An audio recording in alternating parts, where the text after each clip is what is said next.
الحمد لله وحده والصلاة والسلام على من لا نبي بعده أما بعد فأعوذ بالله من الشيطان الرجيم بسم الله الرحمن الرحيم والذين إذا فعلوا فاحشة أو ظلموا أنفسهم ذكروا الله واستغفروا لذنوبهم ومن يغفر الذنوب إلا الله ولم يصروا على ما فعلوا وهم يعلمون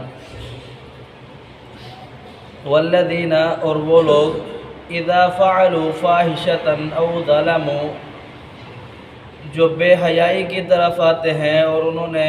ظلم کیا انفسہم اپنے نفسوں پر ذکر اللہ پھر وہ اللہ کو یاد کرتے ہیں فاستغفروا لذنوبہم پھر رب سے بخشش طلب کرتے ہیں وَمَن يَغْفِرُ الذُّنُوبَ إِلَّا اللَّهُ اللہ کے سوا کوئی نہیں ہے جو گناہوں کو بخشے وَلَمْ يُصِرُّوا اور وہ اصرار نہیں کرتے عَلَى مَا فَعَلُوا جو انہوں نے کیا وَهُمْ يَعْلَمُونَ اس حال میں کہ وہ اسے جانتے ہیں وَالَّذِينَ إِذَا فَعَلُوا فَاحِشَةً وہ لوگ جو فحاشی کی طرف آتے ہیں بے حیائی کی طرف آتے ہیں بے حیائی اللہ رب العالمین نے دنیا کے اندر انسان اور جانور دونوں مخلوقات کو پیدا فرمایا انسان اور جانور کے اندر فرق یہ ہے کہ انسان کو رب تعالیٰ نے ایک حیا دی ہے اور جانور کے اندر یہ حیا نہیں ہے انسان کو انسان اس وجہ سے کہا جاتا ہے کہ وہ اپنا دماغ کا استعمال کرتا ہے اور جانور جو اس کا جی چاہتا ہے جہاں جی چاہتا ہے وہ کر گزرتا ہے یہ جو بے حیائی ہے یہ انسانوں کے جو اپنے آپ کو انسان کہتے ہیں یہ وہ نہیں کر سکتے کیونکہ انسان کو پتہ ہوتا ہے کہ میری عزت اور میری آبرو میرا جو عزت ہے یہ سب سے محفوظ سب سے عظیم ہے سب سے بہترین چیز میری عزت ہے اگر عزت نہیں رہی تو میری کوئی حیثیت نہیں رہی جب بندہ بے حیائی کی طرف آتا ہے تو سب سے پہلی چیز جو ہے وہ عزت انسان کی ختم ہو جاتی ہے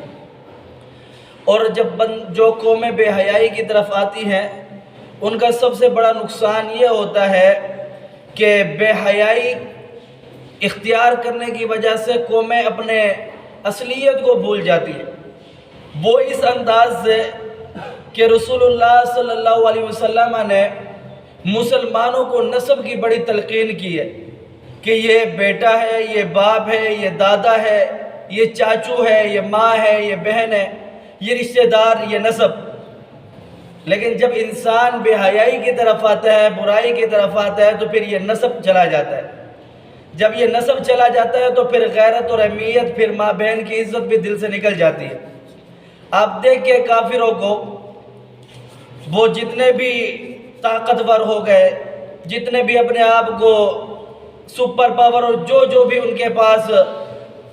سہولتیں اور جو چیزیں ان کے پاس موجود ہیں لیکن اس کے باوجود وہ پھر بھی مسلمانوں سے ہار جاتے شکست کھا جاتے اس کی وجہ کیا ہے اس کی وجہ یہ ہے کہ اس نے دیکھا کہ میرے پاس افراد بھی زیادہ ہے لوگ بھی زیادہ ہیں مال بھی میرے پاس زیادہ حکم بھی میرا چلتا ہے پھر بھی میں شکست کھا جاتا ہوں وجہ کیا ہے اس نے دیکھا کہ تب تک میں شکست کھاتا رہوں گا جب تک میں اپنے جیسا ان کو نہ کر دوں کیوں میرے درمیان غیرت نام کی کوئی چیز نہیں ہے اگر میری ماں میری بہن کسی غیر محرم کسی غیر مرد کے ساتھ گھومے تو میں اس کو برا تصور ہی نہیں کرتا اگر میری گھر کی عزت باہر جا کے گھومے میں اسے سوال نہیں کر سکتا تو جب تک میں ان کو اپنے جیسا نہ کر دوں پھر میں ان سے مقابلہ نہیں کر سکتا تو پھر اس نے کیا کیا ہمارے مسلمانوں کے درمیان بے حیائی اور برائی کو پھیلا دیا ان الذين يحبون ان تشيع الفاحشة فالذين آمنوا لهم عذاب أليم في الدنيا والآخرة اللہ پاک فرماتے ہیں کہ جو لوگ بے حیائی کی طرف آتے ہیں برائی کی طرف آتے ہیں رب تعالیٰ انہیں دو سزائیں دیتا ہے ایک دنیا کے اندر سخت ترین عذاب ذلت رسوائیاں اور آخرت کے اندر دردناک عذاب جہنم کا آگ کا اللہ پاک فرماتا ہے کہ بے حیائی یہ بہت بڑا انسان کے لیے خسارے کا بات ہے بے حیائی سے بچے. آج ہم پریشان اولاد نافرمان، آج ہم پریشان. میرے بھائی جب نسب انسان کا محفوظ نہیں ہوگا نا تو پھر انسان کی نہ اولاد فرما بردار نکل سکتی ہے نہ اس کی زندگی سکون سے گزر سکتی ہے. اللہ پاک فرماتے ہیں کہ اپنے آپ کو حیادار بناؤ. اور ایک بہترین اللہ پاک نے قرآن پاک کے اندر اصول بیان فرمایا ہے. فرمایا ان الصلاۃ تنہی عن الفحشاء والمنکر، نماز پڑھو، نماز جو ہے یہ تمہیں بے حیائی اور برائی سے روک دے گی. آگے رب تعالیٰ فرماتے ہیں فاحشۃ او ظلموا انفسهم، جنہوں نے یہ کام کیا انہوں نے اپنے اوپر ظلم کیا. ذکروا اللہ واستغفروا لذنوبہم، پھر وہ اللہ کو یاد کرتے کہ اللہ ہمارے گناہوں کو معاف کرتے. تو آگے اللہ پاک فرماتے ہیں وَمَن يَغْفِرُ الذُّنُوبَ إِلَّا اللَّهُ، کون ہے اللہ کے سوا جو گناہوں کو معاف کرے. جناب ابی ہریرہ رضی اللہ تعالیٰ عنہ بیان فرماتے ہیں کہ رسول اللہ صلی اللہ علیہ وسلم بیان فرماتے ہیں کہ اللہ رب العالمین جب بندہ گناہ کرتا ہے وہ اللہ رب العالمین کے سامنے ندامت ہوتی ہے اس کو، اللہ میں نے گناہ کر لیا ہے، مجھ سے گناہ ہو گیا ہے، مجھے تو معاف فرما دے. اللہ کہتے ہیں اچھا اس بندے کو پتہ ہے کہ میرا رب ہے تو میں اسے معاف کرتا ہوں. پھر وہ گناہ کرتا ہے، پھر کہتا ہے اللہ مجھ سے گناہ ہو گیا ہے، میں شرمندہ ہوں، مجھے معاف کر دے. اللہ کہتے ہیں اچھا اس کو پتہ ہے کہ میرا رب گناہ بھی معاف کرتا ہے، جا میں نے معاف کر دیا. پھر بندہ وہ گناہ کر بیٹھتا ہے، وہ کہتا ہے کہ اللہ میں گناہ کر بیٹھا ہوں، شرمندہ ہوں، مجھے معاف کر دے. اللہ کہتے ہیں اسے پتہ ہے یہ بار بار میرے در پر آتا ہے، کسی اور در پر نہیں جاتا، میں نے اسے معاف کر دیا. تو گناہوں کی معافی یا کوئی بھی چیز ہے اللہ سے مانگنی چاہیے اور برائی سے بچنا چاہیے. اللہ سمجھنے کی توفیق دے. اقول قولی ھذا استغفر اللہ لی ولکم ولسائر المسلمین.